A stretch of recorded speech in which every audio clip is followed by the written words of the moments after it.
Antes del accidente, mi vida giraba en torno a 3 cosas: mi trabajo, mi casa y mi hijo. Él era lo que le daba sentido a todo. Se llamaba Daniel. Nació una madrugada de noviembre cuando yo tenía 29 años. Fue un niño alegre desde el primer día. Nunca tuve que forzarlo a sonreír. Era bueno con todo el mundo, atento, educado, y aunque yo siempre supe que era especial, nunca se lo dije de forma exagerada. No quería que se le subiera a la cabeza. Pero lo era, lo fue siempre, hasta el final. Desde chico se esforzó por tener su lugar en el mundo. Estudió mientras trabajaba, se levantaba temprano, regresaba tarde. Y aún así, cada domingo venía a casa a almorzar conmigo. Me preguntaba cómo estaba, me contaba de su semana, y a veces se reía de las tonterías que le pasaban en la oficina. Le gustaban los perros, odiaba el calor y no tomaba café. No tenía grandes lujos, pero era ordenado con su dinero. Cuando decidió irse a vivir solo, fue porque ya tenía todo calculado. Me lo explicó con detalle para que no me preocupara. Y aunque me dolió que se fuera, me sentí orgullosa. Lo crié para que fuera un hombre responsable, y eso fue exactamente lo que llegó a ser. Conoció a su esposa cuando tenía 26 años. Ella se llamaba Laura. Nunca conectamos. Desde el primer día sentí una distancia difícil de ignorar. No me miraba a los ojos cuando hablábamos. Siempre tenía algo que decir sobre todo, incluso cuando nadie le pedía opinión. Dejó de trabajar pocos meses después de empezar a salir con Daniel. Decía que el ambiente laboral le hacía mal. A mí no me convencía. Mi hijo, en cambio, la defendía en todo. Decía que ella necesitaba tiempo, que era sensible, que no todos son iguales. Me pedía que tuviera paciencia. Por él lo intenté. Se casaron al año siguiente. No hubo fiesta. Daniel dijo que preferían ahorrar. Yo no estuve de acuerdo con muchas cosas, pero no era mi vida. Él parecía convencido de que ese era su camino, así que me mantuve al margen. Al poco tiempo, Laura dijo que estaba embarazada. Recuerdo que Daniel me llamó y me lo contó con voz entrecortada. No supe si era emoción o preocupación. Quizás ambas cosas. Me dijo que sería padre y que quería que su hijo tuviera todo lo que él no tuvo. Nunca me explicó qué era eso que le faltó, pero entendí lo que quería decir. El niño nació 5 años antes del accidente. Lo llamaron Mateo. A diferencia de su madre, él sí me sonreía. Desde que era bebé, me buscaba con la mirada. Cuando lo tuve por primera vez en brazos, sentí algo que solo puede describirse como una segunda oportunidad. Daniel estaba feliz. Se le notaba en todo, en cómo lo levantaba, en cómo lo bañaba, en cómo hablaba de él. Hablaba mucho de Mateo.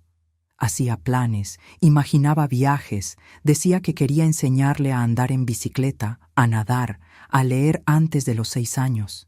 Le compró una pequeña biblioteca de cuentos infantiles y se sentaba cada noche a leerle. Yo lo veía y no decía nada, pero por dentro me desbordaba. A veces me hablaba de cambiar de trabajo. Soñaba con montar algo propio, abrir un pequeño estudio con un amigo. También hablaba de mudarse a una casa con jardín, para que Mateo tuviera espacio para correr. Me decía que todo era por él, que su hijo era lo mejor que le había pasado. Yo lo escuchaba y asentía. Verlo así me daba paz. No imaginaba lo que venía. El día del accidente era jueves. Daniel salía del trabajo como siempre a las 6 de la tarde. Me había llamado el día anterior para contarme que Mateo estaba aprendiendo a escribir su nombre. Me dijo que me mandaría una foto. Nunca la recibí. A las 9 de la noche me llamó una voz que no reconocí. Era de la policía. Me pidieron que me acercara al hospital. Me dijeron que había habido un accidente. No entendí lo que querían decir. Sentí que la garganta se me cerraba. Agarré lo primero que encontré, un abrigo, la cartera, y salí corriendo. El trayecto fue eterno. En la sala de urgencias me esperaban 2 médicos y una trabajadora social. Me miraban con cara de piedra. Ya sabía lo que iban a decir antes de que lo dijeran. Daniel había muerto en el acto. Me explicaron que fue un choque frontal. El otro conductor estaba borracho. No hubo forma de evitarlo. Mi hijo volvía a casa, solo eso. Volvía a casa después de trabajar, de pensar en su hijo, en sus planes, en su familia. Me senté en una silla y no dije nada. No lloré al principio. No podía. El cuerpo me pesaba, las manos me temblaban. Pensaba en Mateo. Pensaba en cómo iba a crecer sin él. Pensaba en todo lo que no iba a pasar.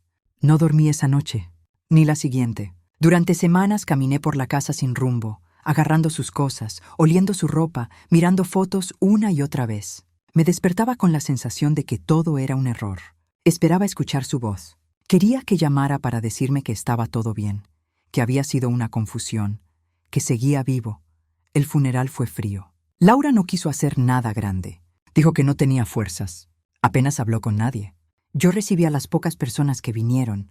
No recuerdo muchas caras. Solo flores, silencios, tierra cayendo sobre el ataúd. Después del entierro volví sola a casa. Y ahí me quedé, durante días, sin responder mensajes. Sin abrir las cortinas, el vacío fue real. No como una metáfora. Era algo que se sentía en el pecho, como si me hubieran sacado una parte del cuerpo y no pudiera volver a pararme derecha. Me costaba respirar, me costaba hablar. Pensaba en Daniel desde que me despertaba hasta que me dormía. Veía su cara en cada rincón. Escuchaba su risa en los pasillos. Pero él ya no estaba, y nada volvía a tener sentido. Perder un hijo no es solo perder a alguien. Es perder todo lo que era, todo lo que sería, todo lo que aún no había pasado. Su futuro, sus palabras, su tiempo. Me quitó también una parte de mí, una que no va a volver. Desde ese momento, una sombra se instaló sobre mi vida. No se fue más. Aprendí a moverme con ella, pero nunca dejó de estar. Y no va a irse, porque el dolor, cuando es tan grande, no se cura, solo se calla. Los primeros días después de la muerte de Daniel, Laura apenas hablaba. Se encerraba en su cuarto con Mateo, no respondía mis mensajes, y cuando yo iba a verla, me abría la puerta sin decir nada, con la cara seca, los ojos limpios, como si no hubiera llorado nunca. Al principio pensé que estaba en shock, que necesitaba tiempo, que su manera de procesar era distinta a la mía. Pero con el paso de los días, las semanas, los meses, la distancia no se achicó. Se volvió más evidente. No me miraba. No me dirigía la palabra si no era necesario. Cuando hablaba, lo hacía con frialdad, como si yo fuera una extraña que pasaba por su casa por compromiso. Nunca me preguntó cómo me sentía. Nunca nombró a Daniel delante de mí. Yo seguía visitándolos cada semana, sobre todo para ver a Mateo. No soportaba estar mucho tiempo sin él. Era lo único que me quedaba de mi hijo, el único vínculo que todavía me anclaba a algo más que al dolor. Me recibía sin ganas, pero al menos me dejaba entrar. Yo me sentaba con Mateo en el suelo del salón, le contaba cuentos, le ayudaba con las letras, le preparaba alguna merienda. Laura se iba al dormitorio o se quedaba en la cocina con el móvil en la mano. A veces me pedía que comprara cosas para la casa, pañales, comida, ropa. Yo lo hacía, no era por ella, era por Mateo. Con el tiempo, esas visitas empezaron a volverse incómodas. Notaba los suspiros, los portazos suaves pero intencionados, las miradas breves y vacías. Si yo decía que algo le recordaba a Daniel, ella cambiaba de tema o salía de la habitación. No soportaba escuchar su nombre. Un día quise dejar una foto de él en la habitación del niño. Una pequeña, enmarcada, de las que habíamos tomado en su último cumpleaños. Cuando volví a la semana siguiente, ya no estaba. Le pregunté por la foto y me dijo que la había guardado porque Mateo no necesita vivir en el pasado. No contesté, pero me dolió, como si cada gesto suyo fuera una forma de borrar a mi hijo, como si quisiera que nunca hubiera existido. Poco a poco, los tiempos de visita se fueron reduciendo. Empezó a poner excusas, que el niño estaba enfermo, que tenían planes, que iban a salir. Me llamaba para cancelar a último momento. Un día me abrió la puerta con cara de fastidio. Me miró sin decir hola y me pidió que no volviera más por un tiempo, que no era un buen momento, que necesitaba espacio. Le pregunté si Mateo estaba bien y apenas me dijo que sí. Esa fue la primera vez que sentí que me estaban cerrando la puerta en la cara de verdad. Al mes siguiente, me llamó por teléfono. Fue una llamada corta. Me dijo que prefería que no tuviera más contacto con Mateo, que los niños absorben las emociones de los adultos, que las personas mayores, como yo, traen tristeza, traen energía vieja. Usó esas palabras. Las viejas traen malas energías. Dijo que el niño necesitaba tranquilidad. No supe qué responder. Me quedé muda, no colgué. Esperé a que lo hiciera ella. Pasaron unos días. Después otra llamada. Esta vez no fue para hablar del niño. Fue para hablar de dinero.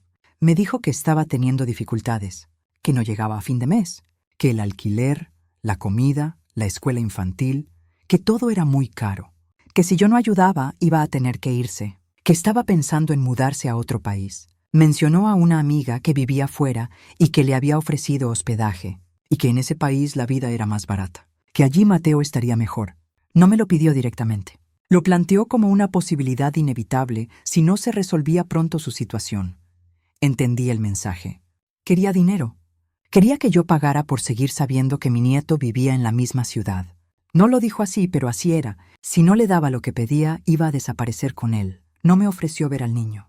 No me dijo que podía visitarlo. Solo quería que enviara dinero cada mes, a una cuenta que me dictó en esa misma llamada. Lo anoté en un papel con las manos frías. Esa fue la primera transferencia. La primera de muchas. La hice sin pensar.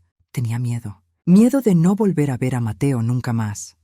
Miedo de que se lo llevara a otro país y cambiara su número de teléfono. Miedo de perderlo también a él. Ya había perdido a mi hijo. No podía perder a su hijo.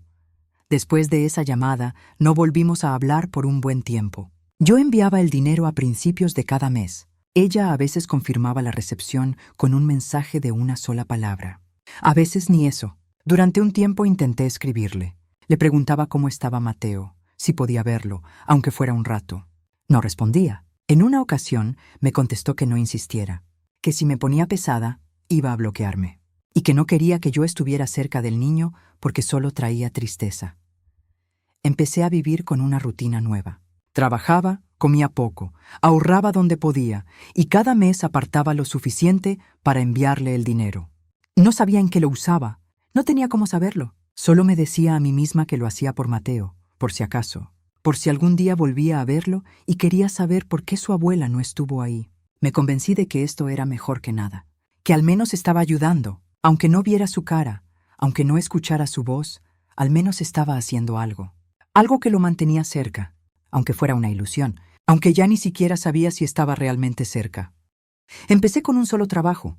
Había dejado de trabajar un año antes del accidente, cuando me jubilé. Pensaba que por fin podía descansar. Me levantaba temprano igual, pero con otro ritmo. Iba al mercado, cuidaba las plantas del balcón, leía algo, cocinaba con calma. A veces caminaba hasta la casa de Daniel, otras veces me quedaba todo el día en casa sin hacer nada. No me gustaban las tardes vacías, pero tampoco me molestaban. Me había acostumbrado a una vida tranquila. Todo eso terminó cuando Daniel murió, y Laura me hizo saber que, si no mandaba dinero, se llevaría a Mateo lejos. El primer mes usé mis ahorros. Tenía algo guardado para emergencias. Lo transferí sin pensar demasiado. Pensé que con eso podría aguantar un tiempo. Pero al mes siguiente, otra vez. Y al siguiente, lo mismo. Nunca decía gracias. Solo mandaba un mensaje frío con los datos. A veces ni eso. Empecé a buscar trabajo sin decirle a nadie. No tenía otra opción. Nadie me iba a prestar lo que no podía devolver. Tenía que generar algo constante. No sabía cuánto tiempo iba a durar esa amenaza, pero no podía arriesgarme a perder al niño. Me contrataron como limpiadora en un pequeño restaurante de barrio. Empezaba a las 5 de la mañana. Limpiaba baños, mesas, la cocina, los cristales. Terminaba a las 9. Al mediodía iba a un edificio de oficinas donde limpiaba 2 plantas completas. A las 7 de la tarde me iba a cuidar a una mujer mayor durante unas horas. La señora se dormía temprano, pero había que ayudarla a vestirse, a bañarse, a cenar. A veces me quedaba dormida en el autobús volviendo a casa. No era joven. El cuerpo no me respondía como antes. Los primeros meses todo dolía. Las piernas, los brazos, la espalda. Tenía que tomar analgésicos para poder dormir. A veces me sangraban las manos por los productos de limpieza. Me curaba con agua tibia, crema, y al día siguiente volvía a lo mismo. No me quejaba, no podía. Si dejaba de trabajar no habría dinero. Y si no había dinero, Laura podía irse con el niño. No me daban fuerzas la esperanza ni la fe. Me movía el miedo. Cuando me enfermaba, fingía que no pasaba nada. Una vez tuve fiebre por 3 días seguidos. Pensé que era gripe. Me arrastraba por las escaleras del edificio de oficinas con la ropa empapada de sudor. Me temblaban las piernas, pero seguía. Nadie me reemplazaba. Si yo no iba, no cobraba. Si no cobraba, no transfería. Si no transfería, ella me bloqueaba. Así de simple era la cadena. El cuerpo dejó de tener prioridad.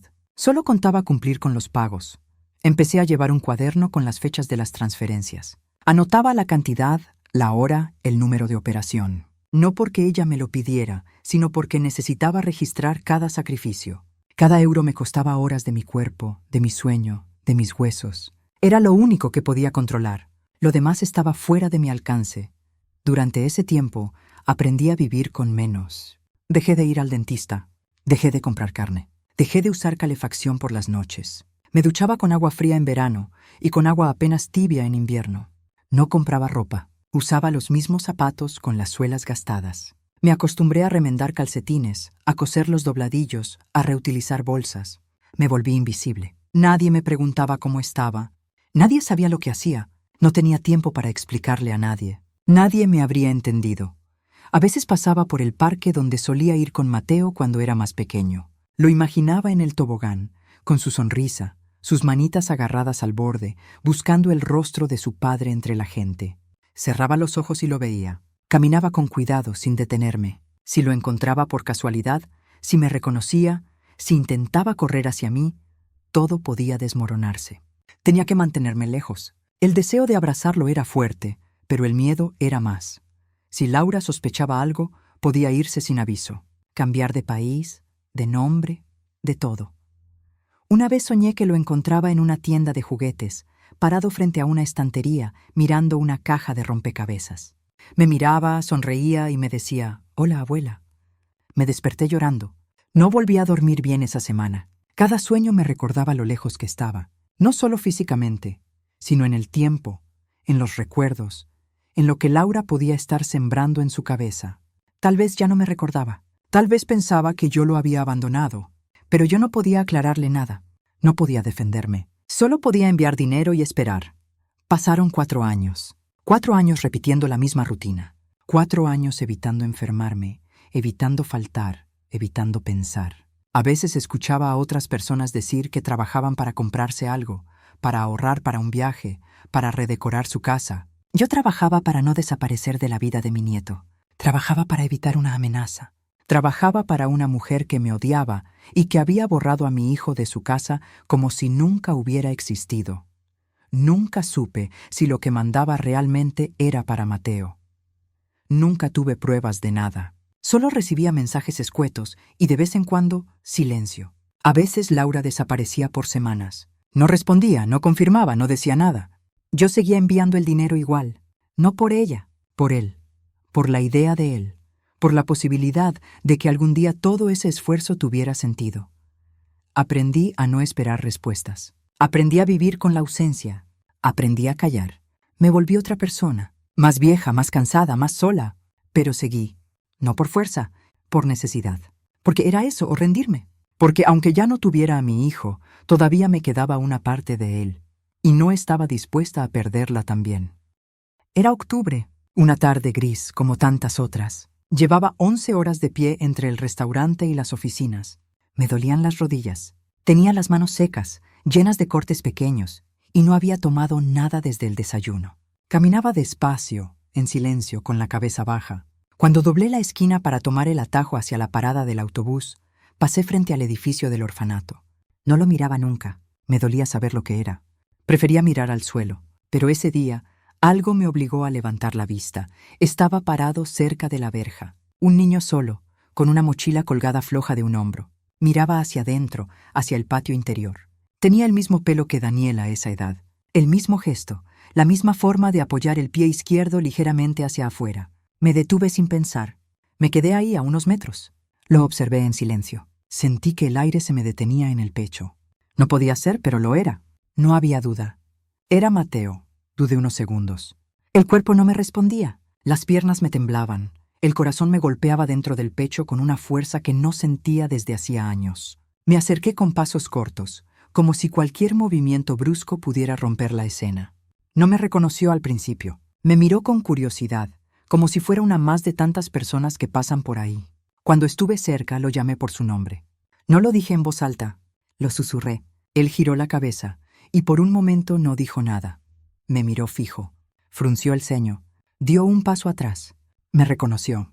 Lo supe por sus ojos. No era alegría, no era sorpresa, era algo más duro, más seco. Me dolió antes de escuchar lo que iba a decir. Me preguntó qué hacía allí. Le dije que había pasado por casualidad, que iba a casa. Quise decirle muchas cosas, pero no supe cómo empezar. Solo atiné a decirle que me alegraba de verlo, que lo había echado mucho de menos. Su respuesta fue como un golpe en el estómago. Me dijo que yo lo había abandonado, que su madre le había contado todo, que no quería saber nada de mí, que si realmente me importara, no lo habría dejado solo. No pude hablar, solo lo miraba. Sentí como la sangre me bajaba a los pies. El corazón se me apretó con una fuerza que casi me hizo caer. Le intenté decir que no era verdad, que yo no lo había abandonado. Le dije que siempre había estado ahí, aunque no me viera, que nunca dejé de pensar en él, pero no quiso escucharme. Me miró una vez más, con los ojos fríos, distintos a los de aquel niño que una vez me abrazaba cada vez que me veía, y se fue. Dio media vuelta y echó a correr hacia la entrada del edificio. Me quedé sola, parada en la acera, con la mochila a medio colgar en mi hombro, sin poder moverme. Sentía que algo dentro de mí se había roto para siempre. No lloré en ese momento, solo me quedé quieta. El mundo siguió. La gente pasó a mi lado. Los coches no pararon. Nadie se dio cuenta de que algo acababa de estallar por dentro. No sé cuánto tiempo estuve ahí. Perdí la noción. El aire olía a humedad, a hojas secas, a polvo.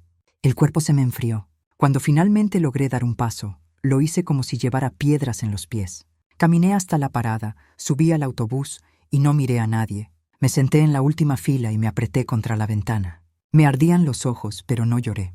Solo apreté los dientes y miré hacia la calle. Esa noche no dormí. Volví a casa, cerré la puerta con llave y me senté en la mesa de la cocina sin encender la luz. El silencio era grueso, espeso. Lo vi de nuevo en mi mente, parado ahí, con la mochila, con esa mirada que no era suya. Pensaba en todo lo que Laura le habría dicho, en cómo había llenado su cabeza de mentiras, en cómo le borró todo recuerdo de mí.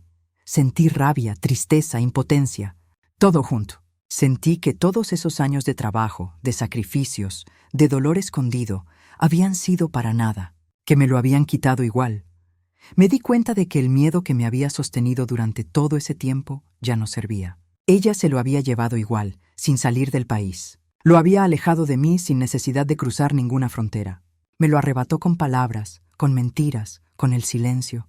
Y ahora él me veía como una extraña, como alguien que lo abandonó, como alguien que no estuvo, aunque yo estuviera, aunque nunca hubiera dejado de estar.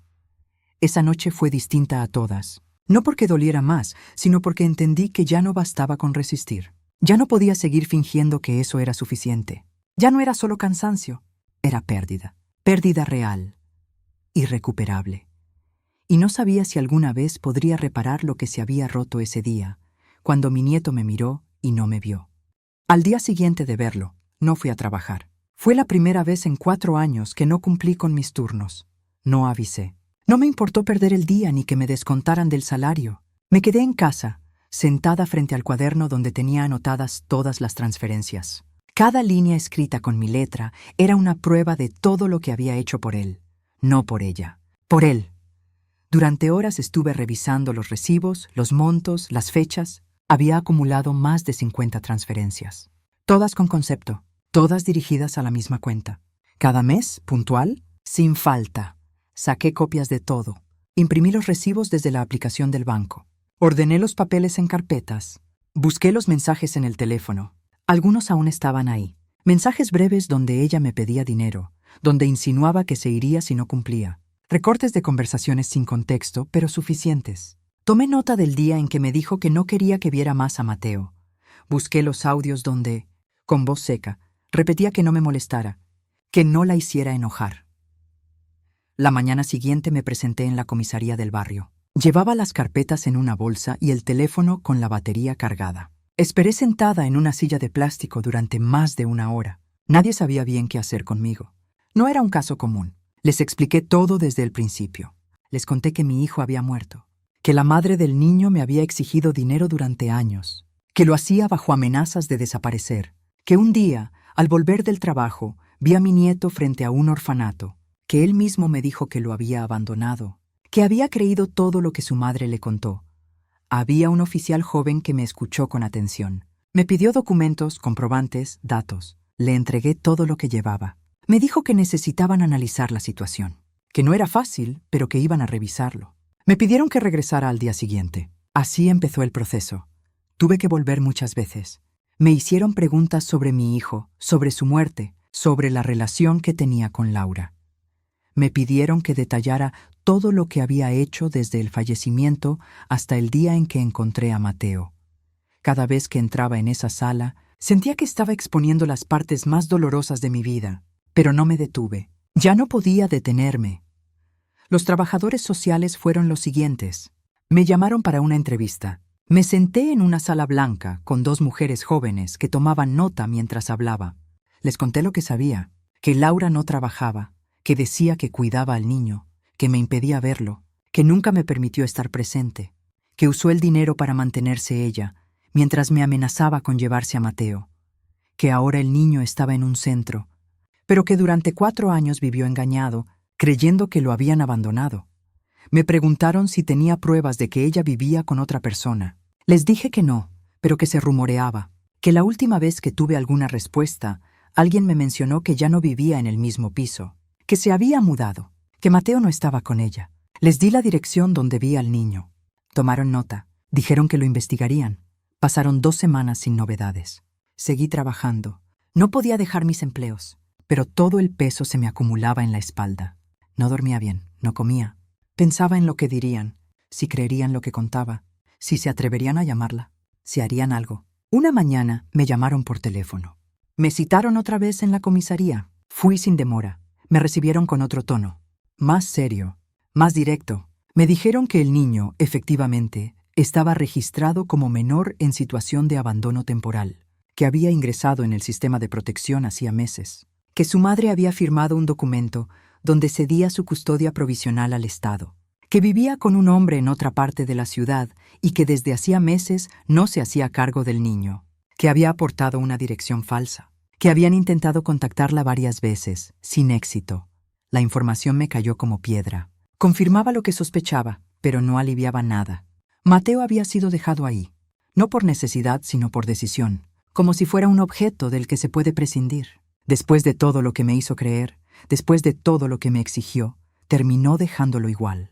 Lo dejó y se fue a vivir con otro hombre. Me mintió durante años. Me vació los bolsillos mientras lo alejaba de mí. Y cuando ya no le servía, lo entregó. Así de simple, pregunté si podía verlo. Me dijeron que no era tan fácil, que el proceso debía seguir un protocolo, que debía haber una evaluación, que el niño estaba recibiendo atención, que necesitaban hablar con él, entender su situación emocional. Me dieron un formulario para iniciar una solicitud de visitas supervisadas. Lo llené ahí mismo, con letra temblorosa. Salí de esa oficina sin sentir alivio. Sentía rabia. No hacia Mateo, no hacia la justicia. Sentía rabia porque no había hecho esto antes, porque había creído que estaba haciendo lo correcto mientras ella se reía de mí a escondidas, porque me dejó fuera de la vida de mi nieto, pero no de sus cuentas, porque me robó 4 años y aún así seguía libre. Volví a casa y guardé todos los papeles en una carpeta nueva. Sabía que faltaba mucho, sabía que lo más duro apenas comenzaba, pero también sabía que ya no podía dar marcha atrás. Había empezado algo y tenía que terminarlo, no por mí, por él, porque no merecía que todos fingieran que no pasó nada, porque tenía derecho a saber la verdad, y yo tenía la obligación de hacer que saliera a la luz, aunque doliera, aunque me destruyera en el proceso. El juicio tardó casi 1 año en llegar. 1 año completo de trámites, papeles, audiencias previas, informes sociales, valoraciones psicológicas, visitas con trabajadores del juzgado, testigos. 1 año en el que seguí trabajando sin parar, sin bajar el ritmo, con el cuerpo al límite, mientras esperaba una resolución que parecía no llegar nunca. El proceso era lento. Cada paso dependía de otro paso anterior. Cada reunión generaba otra nueva. Y mientras tanto, Mateo seguía viviendo en el centro. Yo seguía viéndolo a través del cristal, en horarios fijos, con una monitora presente, sin poder abrazarlo, sin poder quedarme a solas con él. El primer día que la vi en el juzgado, estaba diferente.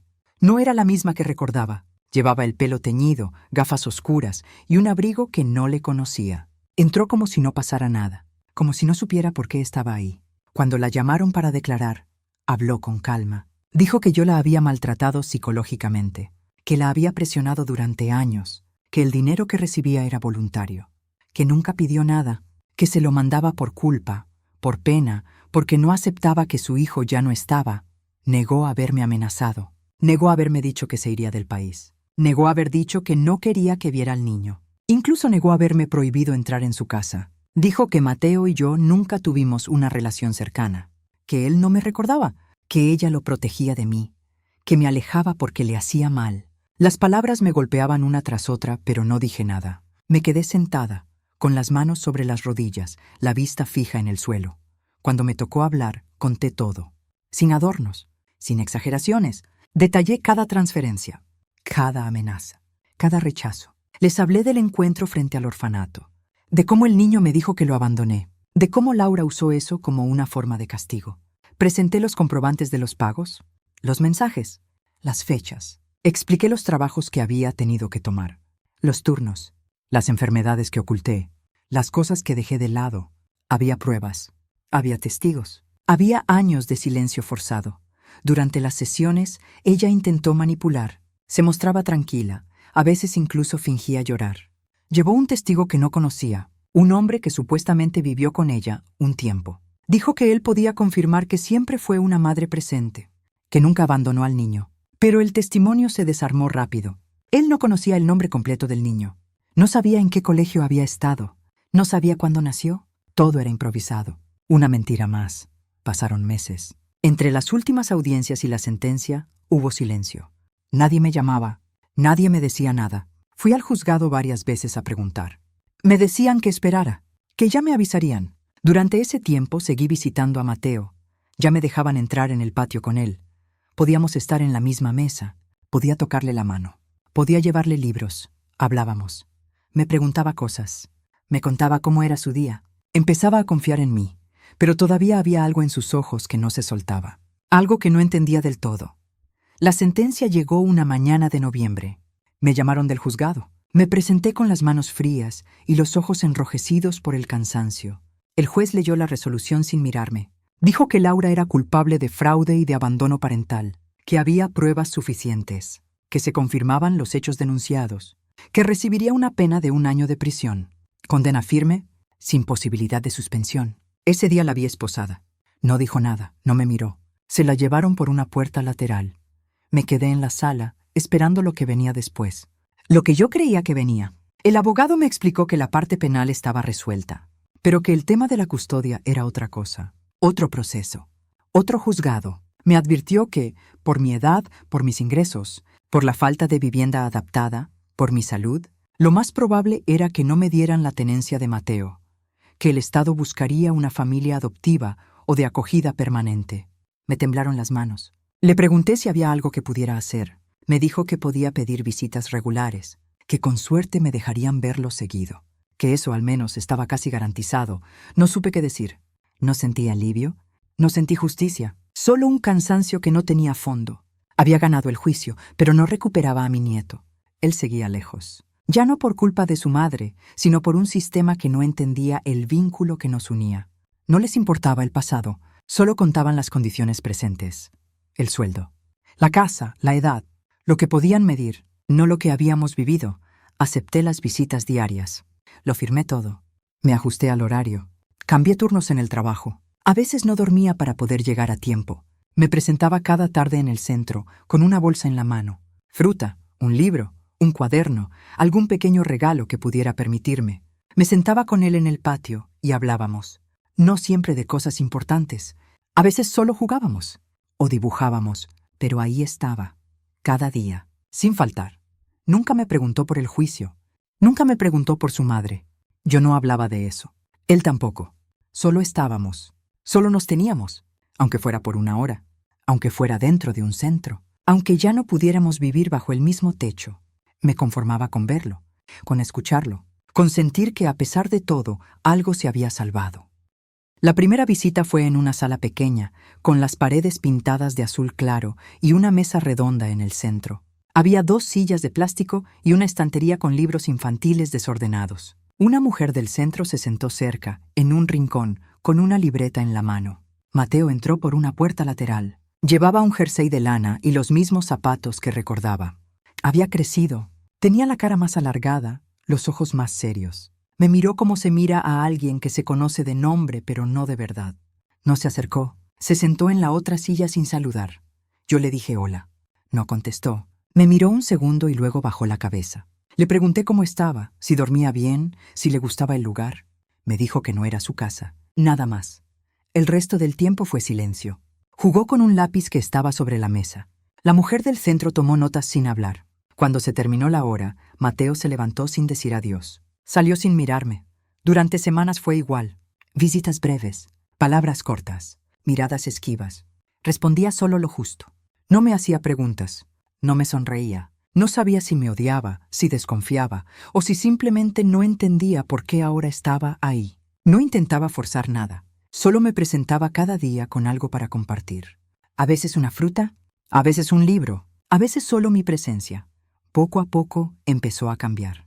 No de golpe. Un día me preguntó si recordaba el parque donde íbamos cuando era pequeño. Le dije que sí. Me dijo que soñaba con ese parque. Otro día me pidió que le leyera un cuento.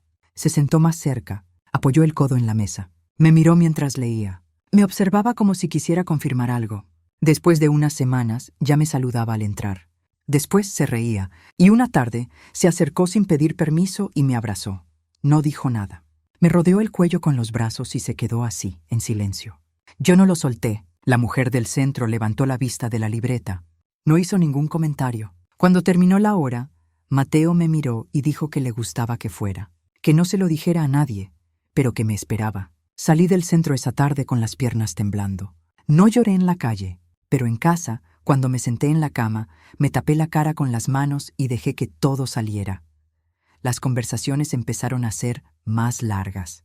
Me contaba de los otros niños, de los juegos, de lo que comían, de las películas que veían por la noche. Me hablaba de un cuidador que le caía bien y de una monitora que le hacía bromas. Me dijo que extrañaba a su padre, que a veces soñaba con él, que no recordaba bien su cara, pero que en los sueños siempre lo reconocía. Me preguntó por qué se había ido. Le dije que tuvo un accidente. Me preguntó si yo estuve triste. Le dije que nunca dejé de estarlo. Con el tiempo, empezó a hablar de su madre. Me contó cosas que no sabía, que a veces se iba días enteros y lo dejaba solo, que había vivido en varias casas, que escuchaba gritos por las noches, que una vez le dijeron que su madre se iba a otro país, pero luego no pasó, que muchas veces le decía que la gente lo iba a abandonar, que su abuela también, que todos desaparecían. Me miró a los ojos cuando dijo eso. Le respondí que yo nunca desaparecí, que estuve siempre, que trabajaba todos los días solo para que él estuviera bien, que todo lo que hice fue por él. Se quedó callado. No dijo nada, pero no me discutió. En los días siguientes volvió sobre el tema. Me preguntó si era verdad que le había mandado dinero a su madre. Le dije que sí. Me preguntó si yo sabía que él estaba en ese lugar. Le dije que no, que me enteré por casualidad. Me miró sin pestañear. Me dijo que entonces lo entendía. Empezamos a construir una rutina. A veces llevábamos libros de ciencias. Le gustaban los de anatomía. Me pedía que le leyera partes del cuerpo humano. Me decía que quería ser médico, que quería aprender a curar. Le gustaba dibujar esqueletos, órganos, corazones. Se concentraba con una seriedad que no era común para su edad. Me decía que los médicos ayudan, que hacen que la gente no sufra, que su padre, si hubiera habido un médico ahí, tal vez no habría muerto. No le corregí, solo lo escuché. Me pedía que le llevara palabras nuevas cada semana. Palabras difíciles, técnicas. Aprendía rápido. Tenía una memoria aguda. Retenía todo. Le gustaba repetir las palabras en voz alta, como si cada sílaba fuera una victoria. Me sentía orgullosa, no porque fuera inteligente, sino porque todavía tenía fuerza. A pesar de todo, a pesar del abandono, del silencio, del dolor, seguía adelante. Quería saber, quería entender, quería más. Los momentos con él me sostenían. Llegaba al centro agotada. A veces salía del trabajo sin pasar por casa, sin comer, pero me sentaba frente a él y todo eso se borraba. Solo estábamos los dos, con las manos sobre la mesa, compartiendo tiempo, recortando dibujos, leyendo, hablando del cuerpo humano, de los pulmones, de los riñones, de los huesos, de las vacunas. Decía que un día iba a trabajar en un hospital, que iba a tener una bata blanca, que me iba a invitar a verlo. Yo asentía. No prometía nada, solo lo escuchaba. Afuera el mundo seguía igual. La gente caminaba, los coches pasaban, las noticias repetían tragedias. Pero ahí dentro, en esa sala de paredes azules, todo era distinto. No había ruido, no había odio. Solo quedábamos él y yo. Dos personas que habían sido separadas por otros, por decisiones ajenas, por mentiras. Y que ahora, sin hacer ruido, sin grandes palabras, volvían a encontrarse. Volvían a ser familia, aunque el mundo dijera que no, aunque los papeles no lo reflejaran, aunque él viviera en un centro y yo en un piso viejo y estrecho. Nos teníamos. De nuevo. Las visitas empezaron a tomar forma. Ya no eran encuentros incómodos ni vigilados en silencio. Eran parte de mi vida, como el trabajo, como los trayectos en autobús, como el dolor de espalda que no se iba. Iba cada tarde, siempre con algo en la bolsa. Una fruta cortada, un trozo de bizcocho casero, un sándwich simple. Lo envolvía en papel y lo guardaba con cuidado. Me gustaba pensar que, al menos por una hora, podía comer algo que no salía del comedor del centro. Mateo me esperaba. No me lo decía, pero lo notaba. Cuando llegaba, ya estaba sentado en la mesa de siempre. A veces tenía un cuaderno abierto, otras solo un lápiz en la mano. Me saludaba con un gesto. No era efusivo. Nunca lo fue, pero su mirada se ablandaba al verme. Me sentaba frente a él, le entregaba lo que había traído y empezábamos. A veces hablábamos. A veces solo leía mientras él comía. No hacía falta llenar el tiempo de palabras. Me gustaba contarle historias de su padre. No cosas grandes, no anécdotas heroicas. Cosas simples. Cómo se le caían los dientes y los escondía en la cocina. Cómo le tenía miedo a las avispas. Cómo no soportaba el olor del pescado. Cómo lloró la primera vez que fue al colegio. Mateo escuchaba en silencio, con la cabeza gacha, como si recogiera cada frase y la guardara para más tarde. A veces sonreía. A veces me hacía repetir la historia. También le ayudaba con los deberes. Se le daba bien la lectura. Las matemáticas le costaban más, pero se esforzaba. Tenía una letra apretada, concentrada. Usaba el borrador con fuerza cuando se equivocaba. Se enfadaba consigo mismo. Yo le decía que lo intentara de nuevo. No levantaba la voz. No lo corregía de forma dura. Solo me sentaba a su lado y esperábamos juntos a que volviera a intentarlo.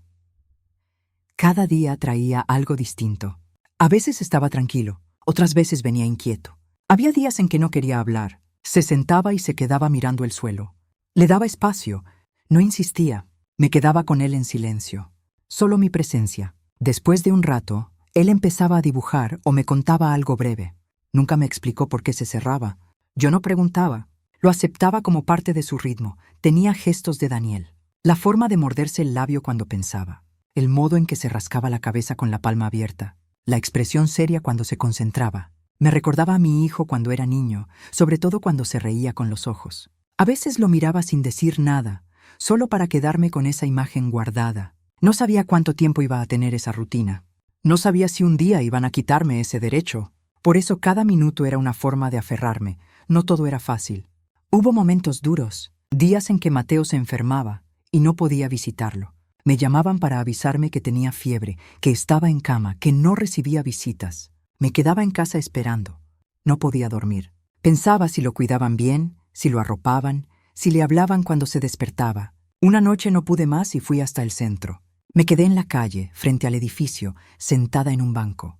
No pedí entrar. Solo quería estar cerca. También había noches en las que lloraba. Me lo contaba al día siguiente, que se despertaba en la oscuridad y no sabía dónde estaba, que a veces soñaba que su madre volvía por él, que otras veces soñaba que se iba con ella y se perdía en una ciudad que no conocía. Me decía que no quería tener esos sueños. Yo le respondía que estaba a salvo, que nadie lo iba a obligar a irse. No sabía si era cierto, pero se lo decía igual. Me pidió varias veces que lo llevara conmigo, que no quería vivir más ahí, que le daba igual si mi casa era pequeña, que él podía dormir en el sofá, que no necesitaba juguetes, que quería estar conmigo. No podía decirle que no, solo le explicaba que había reglas, que estábamos haciendo todo lo posible, que aún no nos dejaban. Él asentía, pero lo veía en sus ojos. No entendía por qué no podíamos estar juntos si ya sabían que su madre no lo cuidaba. No insistía, pero volvía a mencionarlo semanas después.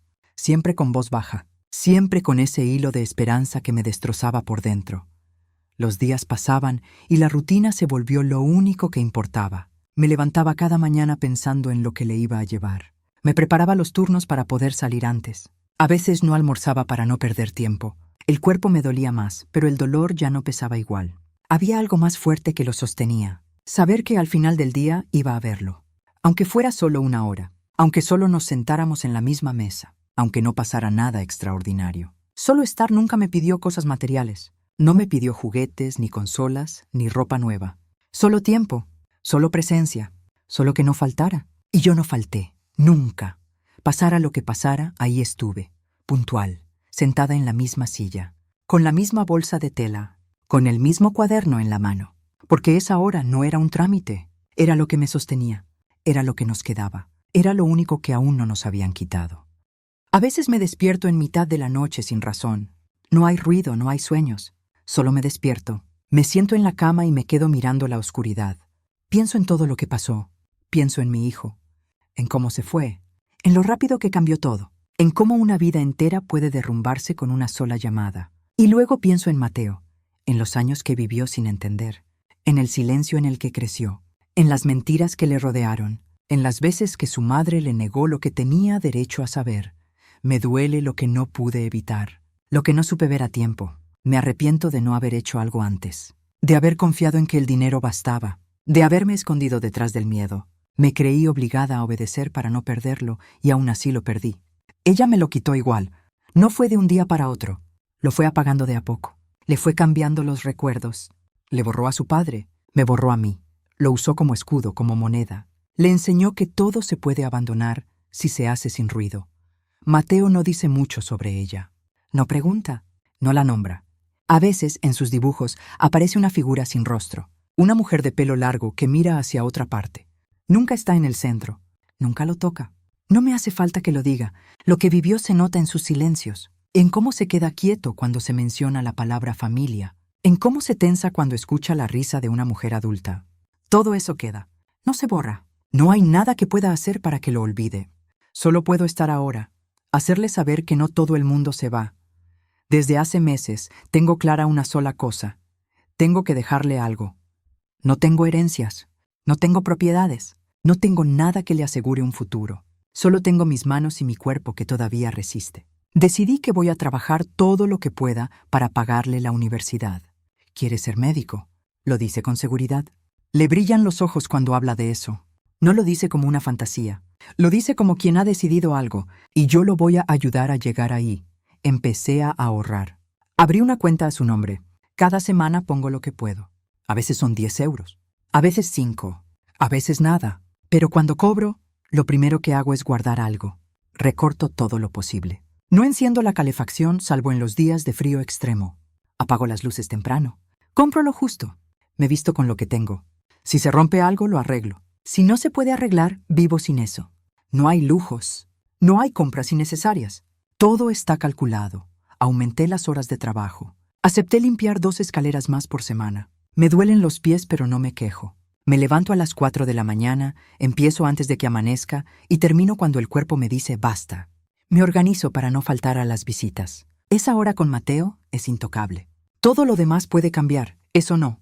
Algunas noches, después de todo, me siento en la mesa con una hoja y una calculadora. Sumo lo que logré guardar ese mes. Me cuesta, pero me alivia ver que, aunque sea despacio, crece. No le he dicho nada. No quiero prometer lo que aún no tengo, pero lo voy a hacer. Sea como sea, él va a estudiar. Va a tener esa oportunidad. No va a depender de nadie más. No va a tener que pedir permiso. No va a estar a merced de personas que solo piensan en sí mismas. No va a tener que vivir con miedo a que lo dejen de nuevo. Lo miro y veo todo lo que todavía puede ser. No está roto. Está herido, sí, pero sigue. Tiene la capacidad de concentrarse, de aprender, de soñar. A veces me muestra un dibujo del cuerpo humano y me explica cómo funciona el corazón. Dice que quiere salvar vidas, que quiere entender cómo se rompen las cosas por dentro. Yo lo escucho, lo observo y aprieto los labios para que no se me escape la emoción. No tengo fuerzas para cambiar lo que pasó. No tengo palabras para justificar todo lo que no hice. Pero tengo tiempo. No sé cuánto, pero lo tengo. Y mientras lo tenga, voy a seguir juntando cada moneda. Cada billete. Cada hora extra. No porque crea que eso compensa todo, sino porque es lo único que depende de mí. Todo lo demás ya me fue arrebatado. Esto no, esto es mío. Esta decisión la tomo yo. Y voy a cumplirla. Aunque me deje el cuerpo en el intento. Aunque no lo vea terminado. Lo importante es que él sepa que puede, que tiene algo, que no empieza de cero, que alguien lo eligió, que alguien pensó en su futuro cuando él solo intentaba entender su presente. Hay días en los que me despierto sin haber dormido. Me levanto, voy a la cocina, pongo agua a calentar, pero no tengo hambre. Me siento en la silla junto a la ventana y miro la luz que entra despacio por la cortina vieja. En esa luz veo el reflejo de mi hijo. Lo veo niño, corriendo por el pasillo, riéndose con la boca abierta. Lo veo adolescente, serio y callado, con los hombros encorvados y los auriculares puestos. Lo veo adulto, parado en la puerta con su mochila al hombro, diciendo que vuelve más tarde. Hay una foto suya sobre la estantería. Está con Mateo en brazos. Fue tomada un mes antes del accidente. Él sonríe, el niño lo mira y la imagen quedó atrapada para siempre. A veces la agarro y la miro de cerca. Me fijo en los detalles, las arrugas de su camisa, la curva de su ceja, la forma en que sostiene al niño con una mano. Cuando la dejo sobre la mesa, los ojos se me llenan solos. No hay forma de evitarlo. Las lágrimas caen aunque no lo quiera. No hay palabras que las contengan. El duelo no se va. Se acomoda. Se vuelve parte del cuerpo. Ya no duele como el primer día, pero nunca deja de estar. Aparece sin aviso. En la fila del supermercado, en una conversación cualquiera, en el sonido de una canción que él escuchaba. A veces se presenta con fuerza. Otras veces se esconde detrás de la rutina. Pero está, como un hueco en el pecho que no se cierra, como una parte del aire que siempre falta. Recuerdo cuando me abrazaba. Cuando era pequeño se me colgaba del cuello. Me apretaba con fuerza. Tenía las manos tibias, los pies siempre sucios de tanto correr. En su adolescencia, los abrazos se volvieron torpes, rápidos, pero estaban. Después, cuando creció, los daba con una mano en la espalda, como si me dijera que estaba todo bien. Yo me apoyaba en esos gestos. No lo sabía en ese momento, pero eran lo único que iba a quedarme después. Como padre, fue mejor de lo que imaginé. Paciente, presente, atento, cambiaba pañales, daba el biberón, se levantaba por las noches. Llevaba a Mateo en brazos durante horas cuando tenía fiebre. Le leía cuentos, le hablaba con suavidad. No se quejaba, todo lo hacía con una naturalidad que no era común. No hacía ruido con su amor. Lo demostraba en los actos pequeños, en las cosas de todos los días. No dejó de ser hijo cuando se convirtió en padre. Seguía viniendo a verme. Me contaba lo que vivía, lo que soñaba. Me miraba a los ojos. Nunca se despegó del todo. A veces pienso en lo que no vivió, en lo que no alcanzó, en los cumpleaños que no pudo festejar, en los logros de su hijo que no llegó a ver, en las conversaciones que nos quedaron pendientes. Me pregunto cómo habría envejecido, cómo habría sido con las canas, qué tipo de padre habría sido ahora que Mateo está creciendo. Pienso en todo eso y me pesa, no por lo que me faltó a mí, sino por lo que se perdió él, por lo que le quitaron. Y luego está ella, Laura, no se borra, no por rencor, sino por el daño, por todo lo que hizo cuando ya no había nadie para detenerla. No puedo olvidar cómo manipuló la historia, cómo usó a su propio hijo como si fuera una herramienta, cómo convirtió mi dolor en algo que le servía. Me hizo sentir que yo era un estorbo, me trató como si yo fuera el problema, me hizo creer que debía callar para no perder, me sacó todo lo que pudo, y cuando ya no le serví, me dejó fuera. Jugó con la vida de un niño. Le cambió los recuerdos, le borró las certezas. Le quitó la posibilidad de crecer con una verdad limpia. Le enseñó que las personas se usan, que el afecto se compra, que la presencia no vale nada si no viene con dinero. No puedo perdonarle eso. No por mí, por Mateo. Porque lo que hizo no tiene vuelta atrás. Porque sembró una desconfianza que va a costar años deshacer. Porque lo dejó solo cuando más necesitaba a alguien. Pero hay algo que intento hacer. No es fácil. A veces me cuesta más que todo lo anterior.